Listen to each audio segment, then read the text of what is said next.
আর যদি গুনার পাল্লা ভারী হয়ে যায় যেতে হবে জাহান্নামে। এখন পর্যন্ত দেখি 24 বছরের গুনাহ আর 1 বছরের ইবাদত সমান হবে, অনেক পার্থক্য হয়ে যাবে।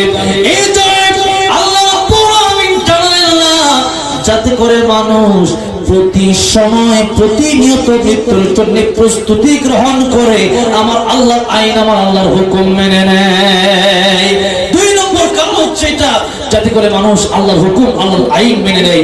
3 নম্বর কারণ বলবো, আচ্ছা 4 নম্বর 5 নম্বর 6 নম্বর 7 নম্বর না বললাম, 3 নম্বরটা বলে শেষ করব। 3 নম্বর কারণ হলো আল্লাহ যদি মানুষকে মৃত্যুর কথা জানায় দিতেন দুনিয়ার নিয়ম শৃঙ্খলা ঠিক থাকতো না, পুলিশ সেনাবাহিনী আর্মি বিডিআর দিয়ে কাজ হতো না। কারণ এই ব্যক্তি জানে যে আমার তো মরণই নাই। 2025 সালে একটা ট্রাক আসবে রাস্তা দিয়ে, সে দাঁড়ায় থাকবে, ট্রাক হরে দিবে, সে সরবে না। ঠিক কিনা বলেন? কেন?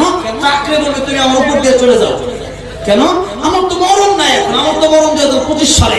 সুতরাং 2025 সালে যদি মরণ হয়, এখন তুমি আমার উপর দিয়ে চলে যাও, আমি মরবো না। যেরকম ঠিকঠাক ঠিক। কিন্তু এই মানুষটা এই কথা ট্রাক হরেন দেওয়ার সাথে সাথে অন্যদিকে চলে যায়। কেন?